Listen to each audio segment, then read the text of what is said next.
Hello শিক্ষার্থীরা, আশা করি সবাই ভালো আছো। জাতীয় বিশ্ববিদ্যালয়ের অধীনে প্রফেশনাল অনার্সে যারা যারা ভর্তি হবে বা হতে চাও, মূলত তাদের জন্য আজকের এই ভিডিওটি। জাতীয় বিশ্ববিদ্যালয়ের অধীনে প্রফেশনাল অনার্সে কিন্তু সরাসরি ভর্তি হওয়ার জন্য সুযোগ রয়েছে। তুমি চাইলে সরাসরিভাবে প্রফেশনাল অনার্সে ভর্তি হতে পারবে। তার জন্য তোমাকে অবশ্যই বেশ কিছু স্টেপ ফলো করতে হবে। সো তোমাদেরকে আজকের এই ভিডিওতে মূলত এই পুরো বিষয়টা জানিয়ে দেবো যে তুমি কিভাবে প্রফেশনাল অনার্সে সরাসরি ভর্তি হবে। সো শিক্ষার্থী বন্ধুরা, তোমরা হয়তো অনেকে আমাদের চ্যানেলে ভিডিও দেখে থাকো বা ভিডিও দেখো। তোমাদেরকে একটা বিষয় জানানোর আগে অনেক চিন্তা ভাবনা করে তারপর কোন বিষয়টা তোমাদের জন্য ভালো হবে, কোন বিষয়টা তোমাদের জন্য খারাপ হবে, সকল বিষয় চিন্তা করে পরবর্তীতে কিন্তু ভিডিওগুলো আপলোড করা হয়। সো একটা ভিডিওর পিছনে কিন্তু অনেক সময় দিতে হয়, অনেক সময় দিয়ে তোমাদের জন্য ভিডিওগুলো তৈরি করা হয়। সো ভিডিওগুলো বানাইতে কিন্তু অনেক কষ্ট হয়। সো তোমাদের কাছে আমার একটা রিকোয়েস্ট যে তোমরা যারা যারা আমাদের চ্যানেলের ভিডিওগুলো দেখো, তোমরা অবশ্যই আমাদের এই চ্যানেলটি সাবস্ক্রাইব করে দেবা। সো চলো মূল ভিডিওর দিকে যাওয়া যাক। জাতীয় বিশ্ববিদ্যালয়ের অধীনে প্রফেশনাল অনার্সে তুমি কিভাবে সরাসরি ভর্তি হবে বা সরাসরি কখন থেকে ভর্তি নেই বিভিন্ন কলেজ বা ইনস্টিটিউট, সেই বিষয়টি কিন্তু প্রথমেই জানতে হবে। প্রফেশনাল অনার্সের সরাসরি ভর্তি কার্যক্রম বর্তমান সময় চলমান রয়েছে। যে সকল শিক্ষার্থী সরাসরি ভর্তি হতে চাও, তোমাদের সময় রয়েছে এই ভর্তি সার্কুলার প্রকাশের আগেই তোমাদেরকে কিন্তু সরাসরি ভর্তি নিচ্ছে। তো এখন বর্তমান সময়ে যারা যারা চিন্তা ভাবনা করতেছো যে প্রফেশনাল অনার্সে তুমি ভর্তি হবে, তোমার ভর্তি হওয়া প্রয়োজন, যে সাবজেক্টগুলো রয়েছে ওই সাবজেক্টগুলোর উপর তুমি প্রফেশনাল কোর্সে পড়বে তুমি, তাহলে তুমি যে কোনো একটা ইনস্টিটিউট বা কলেজকে তুমি বাছাই করতে পারো। তবে ইনস্টিটিউটগুলো তোমাকে সরাসরি ভর্তি নিলেও বিভিন্ন কলেজ কিন্তু তোমাকে সরাসরি ভর্তি নাও নিতে পারে। তবে কোনোভাবে যদি তুমি প্রফেশনাল অনার্সে ভর্তি হওয়ার জন্য কলেজের সাথে যোগাযোগ করে তোমার প্রাথমিক আবেদন যদি তুমি অ্যাপ্রুভ করিয়ে নিতে পারো, তাহলে কিন্তু তোমাকে ভর্তি নিয়ে নেবে। সেটা করার জন্য তোমাকে অবশ্যই কলেজে যোগাযোগ করতে হবে। তো এই বিষয়টি নিশ্চিত হয়ে বলা যাচ্ছে না, তবে বিভিন্ন ইনস্টিটিউটে যে তুমি সরাসরি ভর্তি হতে পারবে সেই বিষয়টি নিশ্চিতভাবে 100% শিওর ভাবে বলা যাচ্ছে। ইনস্টিটিউটগুলোতে তোমাকে সরাসরি ভর্তি হওয়ার জন্য প্রথমে তোমাকে ইনস্টিটিউট নির্বাচন করতে হবে।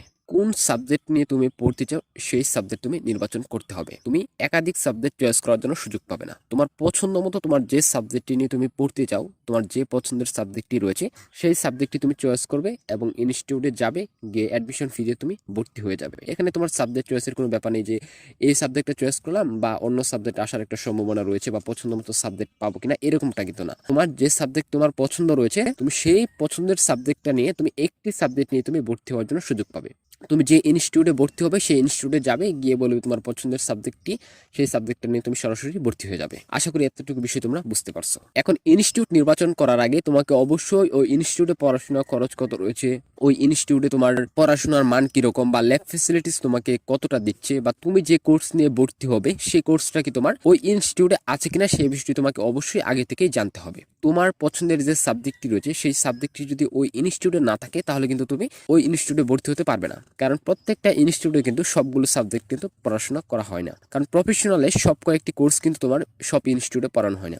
যেরকম আইএসটিতে তোমার 3টি কোর্স পড়ানো হয়, আইএসটিতে তোমার 5-6টি কোর্স পড়ানো হয়, এবং ঢাকা সিটি কলেজে তোমার আলাদা রকমের কোর্স পড়ানো হয়। তো প্রত্যেকটা কলেজে তোমার আলাদা আলাদা কোর্স পড়ানো হয়। তো আগে তোমাকে নির্বাচন করতে হবে যে তুমি কোন সাবজেক্ট নিয়ে পড়বে, তোমাকে সাবজেক্ট নির্বাচন করতে হবে, পরবর্তীতে তোমাকে ভর্তি হতে হবে। সো ভর্তি হওয়ার আগে তোমাকে অবশ্যই ওই কলেজ বা ইনস্টিটিউটে তোমার ল্যাব ফেসিলিটিস, অন্যান্য সকল যাবতীয় তথ্য নিজ দায়িত্বে চেক করে নেবা। চেক করার পর পরবর্তীতে ভর্তি কার্যক্রম সম্পূর্ণ করবা। ভর্তি কার্যক্রম সম্পূর্ণ করার আগে সরাসরি কলেজে না গিয়ে তুমি বা ইনস্টিটিউটে না গিয়ে তুমি আগে তুমি যে কোনো ফেসবুক গ্রুপ বা ফেসবুক পেজে তোমরা যোগাযোগ করে, ওইখানে বিভিন্ন স্টুডেন্ট থাকে যারা তোমার প্রফেশনাল অনার্সের শিক্ষার্থী তোমার ওই ইনস্টিটিউটে ভর্তি করিয়ে থাকে। সো ওইরকম কারোর সাথে তুমি কন্ট্যাক্ট করে নিবা, কন্ট্যাক্ট করে তুমি বিস্তারিত তথ্য জেনে নিবা। অথবা তুমি বিভিন্ন যে ইনস্টিটিউটে ভর্তি হবে সেই ইনস্টিটিউটের ফেসবুক পেজ অথবা ফেসবুক গ্রুপও থাকতে পারে, সেখানে তুমি মেসেজ করে বা পোস্ট করে তোমার বিভিন্ন তথ্য তুমি জানতে পারবা।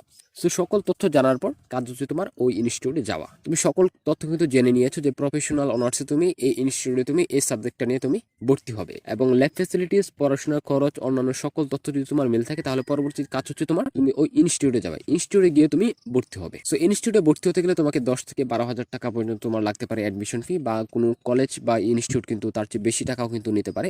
অবশ্যই তুমি সেই বিষয়টা আগে জেনে নেবা। আর কিছু করতে হবে না। বাদ বাকি যে কাজগুলো আছে, জাতীয় বিশ্ববিদ্যালয়ে তোমার মেধা তালিকায় স্থান দেওয়া বা তোমার যে চান্স পাবে সেরকম সকল কিছু তোমার ওই কলেজ তোমার সম্পূর্ণ করে দিবে বা ইনস্টিটিউট তোমার সম্পূর্ণ করে দিবে, তোমাকে কিছু করতে হবে না। এখন কথা হচ্ছে যে তোমার প্রফেশনাল অনার্সে তুমি সরাসরি কতদিন পর্যন্ত ভর্তি হতে পারবে। গত শিক্ষাবর্ষ অনুযায়ী প্রফেশনাল অনার্সে বর্তমান সময়ে তোমার ভর্তি কার্যক্রম চলমান রয়েছে। বিভিন্ন ইনস্টিটিউটে তোমার সরাসরি শিক্ষার্থী ভর্তি নিচ্ছে। চাইলে তুমি এখন গিয়ে ভর্তি হতে পারো।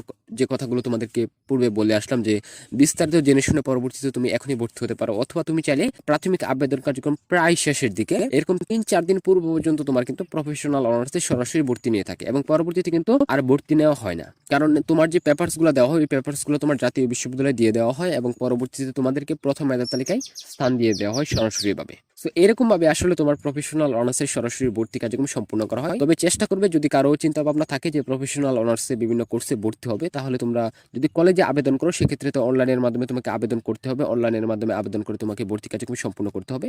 সব কলেজ কিন্তু তোমাকে সরাসরিভাবে ভর্তি নেবে না।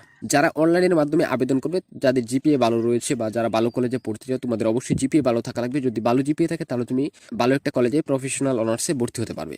আর যদি তোমার খারাপ জিপিএ থাকে, যে তুমি অনলাইনের মাধ্যমে আবেদন করলে হয়তো বা তোমার বিভিন্ন কলেজ বা ইনস্টিটিউটে চান্স হওয়ার কোনো সম্ভাবনা নাই, সেক্ষেত্রে তুমি গিয়ে সরাসরি বিভিন্ন ইনস্টিটিউটে তুমি ভর্তি হওয়ার জন্য সুযোগ পাবে। তুমি গিয়ে সরাসরি ভর্তি হতে পারবে। সো এখন পুরোপুরি বিষয়টা তোমাদের উপর নির্ভর করবে যে তুমি সরাসরি ভর্তি হবে নাকি অনলাইনের মাধ্যমে আবেদন করে ভর্তি হবে, সে বিষয়টা তোমার উপর।